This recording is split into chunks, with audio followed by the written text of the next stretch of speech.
മമ്മൂക്കാനായിട്ട് ഞാൻ assistant director ആകുമ്പോഴേ work ചെയ്തിട്ടുണ്ട്.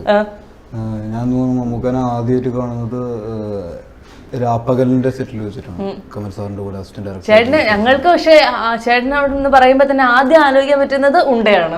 ഞങ്ങൾ ഒരുമിച്ച് അഭിനയിച്ചത് പക്ഷെ ഉണ്ടയാണ്. പക്ഷെ ഞങ്ങൾ വർക്ക് ചെയ്തിട്ടുണ്ടായിരുന്നു. രാപ്പകലിൽ വർക്ക് ചെയ്തിട്ടുണ്ട്, കറുത്ത പക്ഷികളിൽ വർക്ക് ചെയ്തിട്ടുണ്ട്, ഡാഡി കൂളിൽ വർക്ക് ചെയ്തിട്ടുണ്ട്, പിന്നെ ഒരു പരസ്യത്തിൽ വർക്ക് ചെയ്തിട്ടുണ്ട്. അതേത് പരസ്യ? അത് ഒരു വോളിബോളിന്റെ ഒരു ചാമ്പ്യൻഷിപ്പ്, അതിന്റെ ഒരു മമ്മൂക്കയായിരുന്നു അതിന്റെ ആഡിൽ ചെയ്തത്. അപ്പൊ അത് ചെയ്തിട്ടുണ്ട്. പിന്നെ അതിനുശേഷമാണ് അങ്ങനെ മമ്മൂക്കായിട്ട് ഭയങ്കര പരിചയമായി കഴിഞ്ഞിട്ടാണ് ഉണ്ട ചെയ്യുന്നത് അല്ലേ? ഞങ്ങള് പരിചയം ഉണ്ടായിരുന്നു അങ്ങോട്ടും ഇങ്ങോട്ടും. ഡാഡി കൂളിലൊക്കെ വർക്ക് ചെയ്യുമ്പോൾ നന്നായിട്ട് ക്ലോസ് ആയിട്ട് വർക്ക് ചെയ്തിട്ടുണ്ട്. രാപ്പകലിലും കറുത്ത പക്ഷികളിലും അത്രയും ക്ലോസ് ആയിട്ടില്ല. പക്ഷെ ഡാഡി കൂളാകുമ്പോഴേക്കും ഡാഡി കൂളായപ്പോഴത്തേക്ക് നിങ്ങൾ തമ്മിലും കൂളായി കൂളായിന്ന് പറയാൻ പറ്റില്ല. ഞാൻ കുറച്ചും കൂടി എനിക്ക് ക്ലോസ് ആയിട്ട് വർക്ക് ചെയ്യാൻ പറ്റും. പക്ഷെ ഉണ്ടയിലാണ് ഞങ്ങൾ തമ്മിൽ കൂടുതൽ സംസാരിക്കാനും കൂടുതൽ ഇടപഴകാനൊക്കെ സമയം കിട്ടിയിട്ടുള്ളത്. നമുക്ക് എന്തെങ്കിലും ഉപദേശമൊക്കെ തന്നായിരുന്നോ? നമുക്ക് ഉപദേശമൊക്കെ തരും. എന്താണ് ഒരു ഉപദേശം പറയൂ? ഇപ്പൊ നമ്മള് ലൊക്കേഷനില് ചീട്ടുകളി ഉണ്ടായിരുന്നു ഒരു സീനില്. അപ്പോൾ ചീട്ടുകളി നമ്മൾ എടുക്കാൻ വേണ്ടിയിട്ട് കുറച്ച് നേരം ഞങ്ങൾ അതുമായിട്ട് അവിടെ പിടിച്ചിരുന്നു.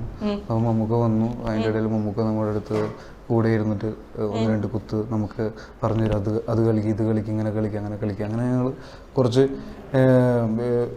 ലൂസായപ്പോൾ പിന്നെ ഞങ്ങൾ ഷോട്ടില്ലാത്ത സമയത്തും ഈ സീൻ കഴിഞ്ഞിട്ടും ഞങ്ങൾ ഇത് കണ്ടിന്യൂ ചെയ്തു തുടങ്ങി ചീട്ടുകളി. അപ്പോൾ 1-2 പ്രാവശ്യം കണ്ടപ്പോൾ നമുക്കൊന്നും പറഞ്ഞില്ല. പക്ഷെ പിന്നീട് പറഞ്ഞു ഈ ലൊക്കേഷനിൽ അങ്ങനെ അധികം കളിക്കേണ്ട. ഒന്നാമതെന്ന് വെച്ച് കഴിഞ്ഞാൽ നമ്മൾ അങ്ങനെ ഒരു മൂഡിലിരിക്കുന്ന ആൾക്കാരാണ് ക്യാരക്ടേഴ്സ് ഒക്കെ ചെയ്യാനായിട്ട്. അപ്പോൾ അതിലേക്കുള്ള ഇൻട്രസ്റ്റ് വേറൊരു ഇൻട്രസ്റ്റ് സാധനത്തിലേക്ക് മാറിപ്പോകണ്ട എന്ന് വെച്ചിട്ടാണ് പുള്ളി പറഞ്ഞത്. കാരണം അതായിരിക്കണം നമ്മുടെ മെയിൻ ലക്ഷ്യം എന്ന് പറയുന്നത്, അല്ലെങ്കിൽ നമ്മുടെ ഇഷ്ടം. അല്ലെങ്കിൽ സീരിയസ് അല്ല, എല്ലാം ഞങ്ങളെക്കാൾ കൂടുതൽ സംസാരിക്കാൻ മമ്മൂക്കയാണ്. സംസാരമാണെങ്കിലും മ്യൂസിക് കേൾക്കുന്നതാണെങ്കിലും നമുക്ക് ഒരു ചെറിയ സ്പീക്കർ ഉണ്ട്. അതിൽ നമ്മൾ കേൾക്കാത്ത മ്യൂസിക്കുകൾ, പഴയ പാട്ടുകൾ, പഴയ ലളിതഗാനങ്ങൾ, അങ്ങനത്തെ നമുക്ക് ഈ സംഗീതം ഭയങ്കര ഇഷ്ടമാണ് ശരിക്കും. അതുകൊണ്ട് സംഗീതത്തിനെ പറ്റി സംസാരിക്കും, രാഷ്ട്രീയത്തിനെ പറ്റി സംസാരിക്കും, എല്ലാത്തിനെ കുറിച്ചും സംസാരിക്കും പുള്ളി. അപ്പൊ അടുത്ത ആള് മമ്മൂക്കയുടെ സ്വന്തം മകൻ, നമ്മുടെ സ്വന്തം DQ.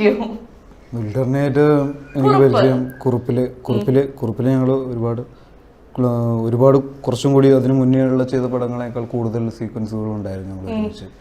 എന്നാലും നമ്മൾക്ക് വർക്ക് ചെയ്തിട്ടും പോരാന്ന് തോന്നുന്നൊരു ഫീലാണ് ശരിക്കും. ദുൽഖർ പ്ലീസിങ് ആണ്, പിന്നെ ഭയങ്കര കാമാണ്, ക്വയറ്റാണ്. പിന്നെ നമ്മളോടൊക്കെ സംസാരിക്കുമ്പോഴാണെങ്കിലും നമ്മളായിട്ട് ഇപ്പോൾ